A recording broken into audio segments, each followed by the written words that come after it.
નમસ્કાર દોસ્તો, સ્વાગત છે આપ સર્વનું તમારી પોતાની YouTube channel ocean coaching classes પર। મિત્રો, આજે આપણે ધોરણ 3ના ગણિત વિષયની સ્વઅધ્યયન પોથીના પ્રકરણ નંબર 13 સ્માર્ટ ચાર્ટનું સંપૂર્ણ સોલ્યુશન આ વિડીયોમાં જોવાના છીએ। મિત્રો, આપણી આ ચેનલ ઉપર ધોરણ 3ના ગણિત વિષયની સ્વઅધ્યયન પોથીના પ્રકરણ નંબર 13 સહિતના બધા જ પ્રકરણના સંપૂર્ણ સોલ્યુશનના વિડીયો અને પીડીએફ બંને મુકાઈ ચૂક્યા છે। તો જરૂરથી આ વિડીયો અને પીડીએફનો અભ્યાસ કરી લેજો। લિંક તમને નીચે ડિસ્ક્રિપ્શન બોક્સની અંદર મળી જશે। સાથે સાથે આપણા વોટ્સઅપ ગ્રુપમાં પણ જરૂરથી જોડાઈ જજો, જેથી કરીને આવનારા તમામ વિડીયો અને પીડીએફની લિંક તમને વોટ્સઅપ પર મળતી રહે। ચાલો તો શરૂ કરીએ ધોરણ 3ના ગણિત વિષયની સ્વઅધ્યયન પોથીના પ્રકરણ નંબર 13 સ્માર્ટ ચાર્ટનું સંપૂર્ણ સોલ્યુશન। સર્વપ્રથમ અધ્યયન નિષ્પત્તિઓ આપણને આપેલી છે, ત્યાર પછી જોઈએ પ્રશ્ન નંબર 1। યોગ્ય વિકલ્પ પસંદ કરી બોક્સમાં ખરાની નિશાની કરો। હવે અહીંયા તમે જોશો તો સર્વપ્રથમ ગમતા ફળ આપેલા છે અને એ ફળ કેટલા બાળકોને ગમે છે, બાળકોની સંખ્યા આપી છે। જેમ કે કેરી તો 25 બાળકોને ગમે છે, સફરજન 28 બાળકોને, ચીકુ 21 બાળકોને, નારંગી 15 બાળકોને અને અનાનસ 12 બાળકોને। તો એના ઉપરથી કેટલાક આપણને પ્રશ્ન પૂછેલા છે। જોઈએ પહેલો સવાલ, બાળકોને કયું ફળ સૌથી વધુ ગમે છે? તો તમે જોશો તો સૌથી વધારે ગમતું ફળ જે છે એ સફરજન છે, જે 28 બાળકોને પસંદ છે। તો આપણે સફરજનની સામે ટીક કરીએ। બીજો સવાલ, કેટલા બાળકોને નારંગી કરતાં સફરજન વધુ ગમે છે? હવે અહીંયા તમે નારંગી જોશો તો 15 બાળકોને ગમે છે અને સફરજન 28 બાળકોને। તો 28માંથી 15 બાદ કરીએ તો જવાબ આવશે 13। તો આપણો જવાબ આવશે વિકલ્પ બી 13। ચાલો, ત્યાર પછી બીજું કોષ્ટક આપણને આપેલું છે કે ભાઈ શાળાએ આવવા જવા માટે વપરાતી મુસાફરીની રીત અને બાળકોની સંખ્યા।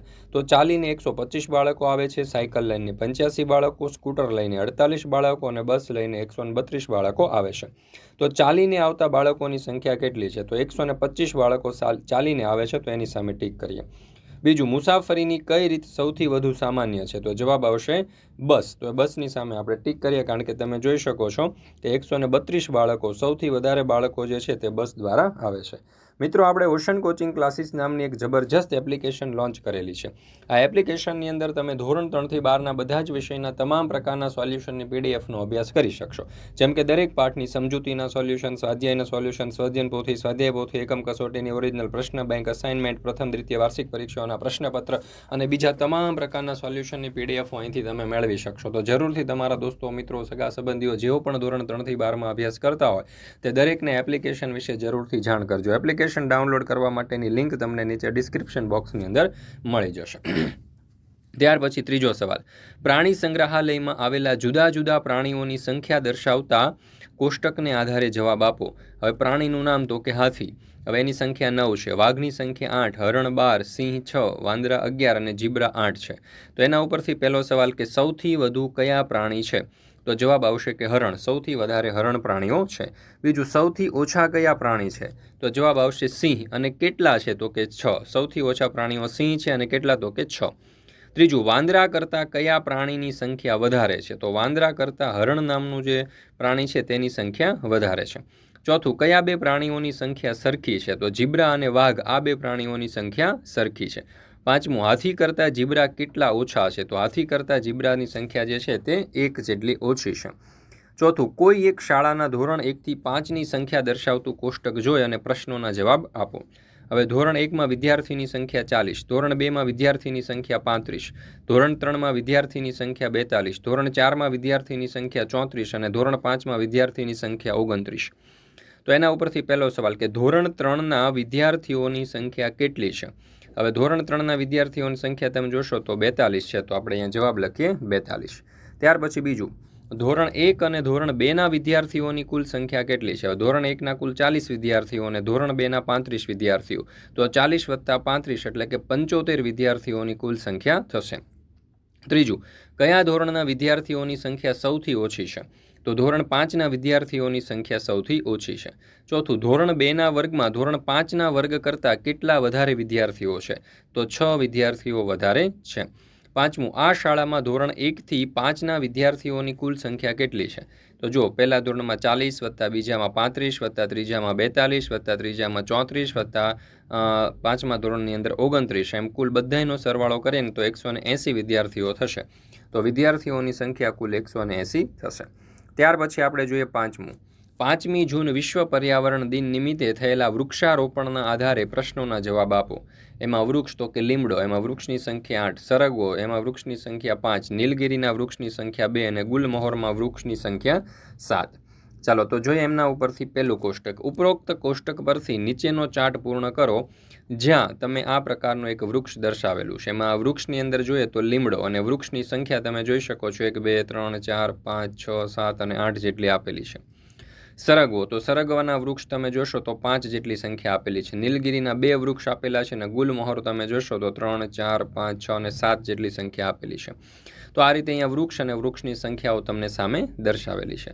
હવે બીજો સવાલ, કુલ કેટલા વૃક્ષનું રોપણ કરવામાં આવ્યું છે? તો 22 વૃક્ષનું રોપણ કરવામાં આવ્યું છે. લીમડો, સરગવો, નીલગિરી અને ગુલમહોર બધાયના વૃક્ષ તમે આપણે ગણીએ તો કુલ 22 વૃક્ષ થશે.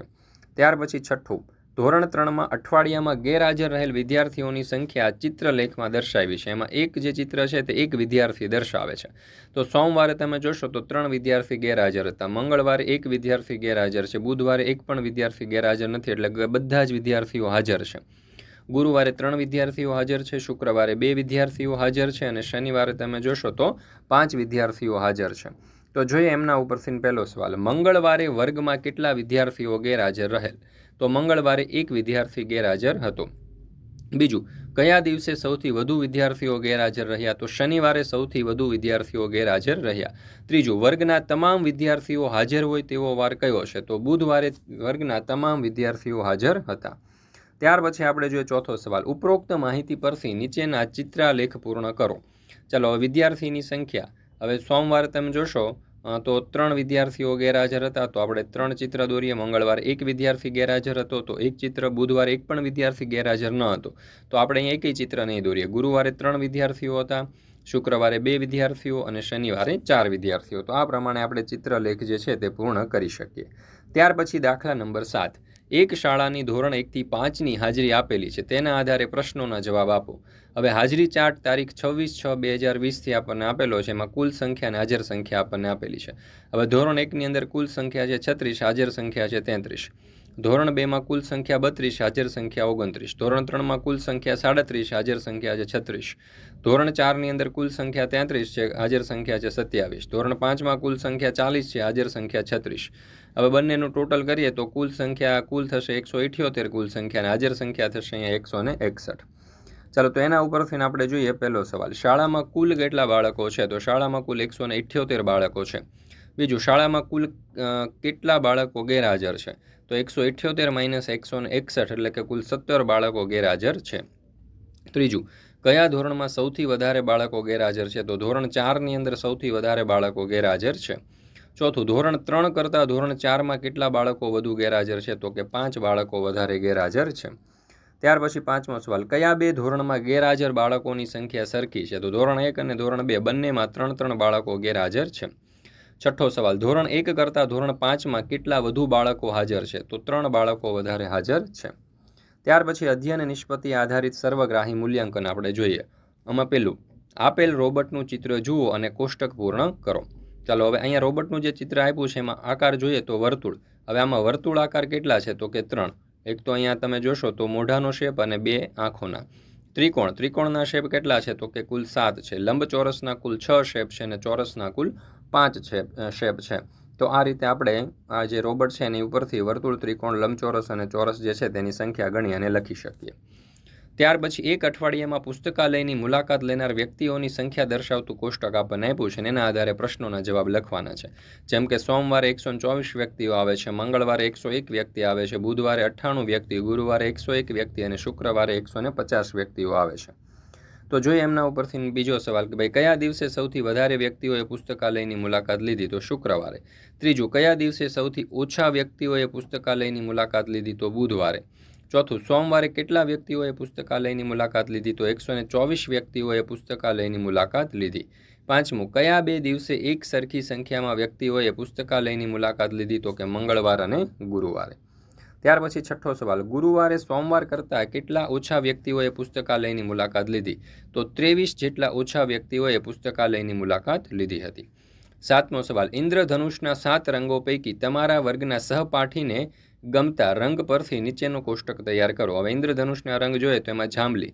હવે જાંબલી રંગ પસંદ હોય એવા વિદ્યાર્થીઓની સંખ્યા 4. નીલો રંગ પસંદ હોય એવા વિદ્યાર્થીઓની સંખ્યા થશે 5. વાદળી રંગ પસંદ હોય એવા વિદ્યાર્થીઓની સંખ્યા 7. લીલો રંગ પસંદ હોય એવા વિદ્યાર્થીઓ 4. પીળો રંગ પસંદ હોય એવા વિદ્યાર્થી 3. નારંગી રંગ પસંદ હોય એવા વિદ્યાર્થી 3 અને લાલ રંગ પસંદ હોય એવા વિદ્યાર્થીઓની સંખ્યા થશે 2. ત્યાર પછી જોઈએ આપણે 8મો સવાલ. ઉપરોક્ત કોષ્ટક પરથી નીચેનાની ચિત્રલેખ અથવા તો ચાર્ટ પૂર્ણ કરો. એમાં રંગની અંદર જાંબલી અને વિદ્યાર્થીઓના ચહેરા ચાર્ટમાં દર્શાવેલા છે. જાંબલી રંગ હોય એવા 4 વિદ્યાર્થીઓ. ત્યાર પછી નીલો રંગ, તો નીલો રંગ હોય એવા તમે જોશો તો 5 વિદ્યાર્થીઓ. વાદળી રંગ, તો વાદળી રંગ હોય એવા 3 ને 3 6 ને 1 7 વિદ્યાર્થી. લીલો રંગ દર્શાવતા હોય એવા 4, પીળો હોય એવા 3, નારંગી હોય એવા 3 અને લાલ રંગ હોય તેવા 2 વિદ્યાર્થીઓ. મિત્રો, આપણે ઓશન કોચિંગ ક્લાસીસ નામની એક જબરજસ્ત એપ્લિકેશન લોન્ચ કરેલી છે. આ એપ્લિકેશનની અંદર તમે ધોરણ 3 થી 12ના બધા જ વિષયના તમામ પ્રકારના સોલ્યુશનની પીડીએફનો અભ્યાસ કરી શકો છો. જેમ કે દરેક પાઠની સમજૂતીના સોલ્યુશન, સ્વાધ્યાયના સોલ્યુશન, સ્વાધ્યાયન પોથી, સ્વાધ્યાય પોથી, એકમ કસોટીની ઓરિજિનલ પ્રશ્ન બેંક, અસાઇનમેન્ટ, પ્રથમ દ્વિતીય વાર્ષિક પરીક્ષાઓના પ્રશ્નપત્ર અને બીજા તમામ પ્રકારના સોલ્યુશનની પીડીએફો અહીંયા તમને મળી જશે. તો જરૂરથી આ તમામ સોલ્યુશન જે છે તેનું પીડીએફનો તમે અભ્યાસ કરી લેજો. આ પીડીએફનો અને એપ્લિકેશન ડાઉનલોડ કરવા માટેની લિંક તમને નીચે ડિસ્ક્રિપ્શન બોક્સની અંદર મળી જશે. ચાલો, ત્યાર પછી 9મું, તમારા વર્ગમાં વિદ્યાર્થીઓના જન્મના માહિતીની માહિતી મેળવો. ચાલો, તો જાન્યુઆરી મહિનામાં કેટલા બાળકોનો જન્મ છે તમારા વર્ગમાં જે હોય એ તમારે લખવાનું છે. તો કે 2, ફેબ્રુઆરીમાં 1, માર્ચમાં 1, એપ્રિલમાં 4, મેમાં 2, જૂનમાં 6, જુલાઈમાં 5, ઓગસ્ટમાં 4, સપ્ટેમ્બરમાં 2, ઓક્ટોબરમાં 3, નવેમ્બરમાં 3 અને ડિસેમ્બરમાં 4. ત્યાર પછી પ્રશ્ન નંબર 10. ઉપરોક્ત પ્રશ્ન નંબર 9ની માહિતી પરથી ચિત્ર આલેખ તૈયાર કરો. મહિનો છે જુલાઈ. આ મહિનામાં જન્મેલા વિદ્યાર્થીઓની સંખ્યા તો કે 5. ઓગસ્ટ. આ મહિનામાં જન્મેલા વિદ્યાર્થીઓની સંખ્યા 4. સપ્ટેમ્બરમાં 2 અને ઓક્ટોબરમાં 3. ત્યાર પછી વિદ્યાર્થીની સંખ્યા અહીંયા તમે જોઈ શકો છો આપેલી છે જુલાઈ. તો જુલાઈની અંદર તમે આપણે આલેખ દોરવો હોય તો 5 ચિત્ર આપણે દોરવા પડશે. ઓગસ્ટની અંદર કુલ 4 બાળકો છે તો અહીંયા આપણે 4 ચિત્ર દોરીએ. સપ્ટેમ્બરની અંદર 2 બાળકો છે તો 2 ચિત્ર અને ઓક્ટોબરની અંદર 3 બાળકો છે તો આપણે અહીંયા 3 ચિત્ર દોરીએ. મિત્રો, ફરી મળીશું આપણે પાઠ નંબર 14ની સ્વ અધ્યયન પોથીના સંપૂર્ણ સોલ્યુશન સાથે. મિત્રો, આપણી આ ચેનલ ઉપર ધોરણ 3ના ગણિત વિષયની સ્વ અધ્યયન પોથીના બધા જ પાઠના સંપૂર્ણ સોલ્યુશનના વિડીયો અને પીડીએફ બંને મુકાઈ ચૂક્યા છે. તો આ વિડીયો અને પીડીએફનો અભ્યાસ કરવા માટેની લિંક તમને નીચે ડિસ્ક્રિપ્શન બોક્સની અંદર મળી જશે. જરૂરથી તેનો અભ્યાસ કરી લેજો. સાથે સાથે આ તમામ સોલ્યુશન જે છે તેનો પણ તમને નીચે ડિસ્ક્રિપ્શન બોક્સની અંદર લિંક આપેલી છે, તેનો પણ અભ્યાસ કરી લેજો. અને તમામ સોલ્યુશન વોટ્સઅપ પર પ્રાપ્ત કરવા માટે આપણા વોટ્સઅપ ગ્રુપની અંદર પણ જરૂરથી જોડાઈ જજો, જેથી કરીને આવનારા તમામ વિડીયો અને પીડીએફની લિંક પણ તમને વોટ્સઅપ પર પ્રાપ્ત થતી રહે. ફરી મળીશું આપણે ચેપ્ટર નંબર 14ના સંપૂર્ણ સોલ્યુશન સાથે.